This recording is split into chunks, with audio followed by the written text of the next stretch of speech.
Gusto kita na mapasakin kahit na mali. Katabi ka na matagal at di lang ngayong gabi. Ling ko sana'y matupad, ako'y di na mapakali. Gawan natin lagi na kung natin sandali. Yan. So yung lesson natin ngayon is yung song ni Because na Sandali. Yung chord na gagamitin natin is 4 lang for the entire song. Yung first chord natin will be C major 7,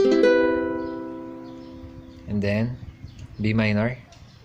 Ako kasi yung B minor ko, ginagamit ko siya, or pag ginagawa ko is naka-flat, tapos idadagdag ko lang yung isang daliri dito sa 4th fret ng G string. Ayan. Ayan.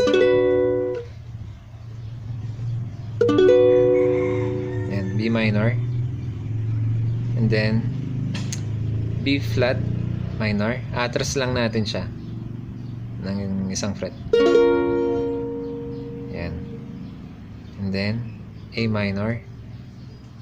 Sa taas isa. And then babalik sa B minor. Ayan, ganun siya.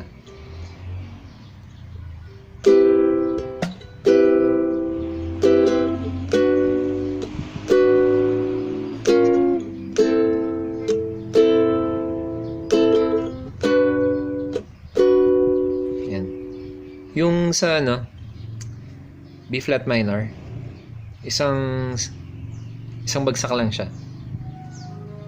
Ganito siya.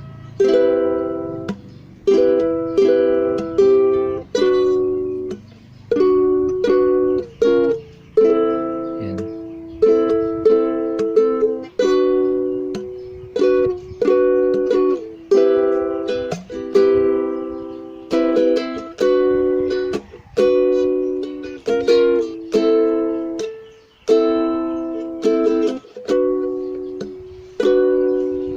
Meron siyang cover ng acoustic nasa halo-halo session.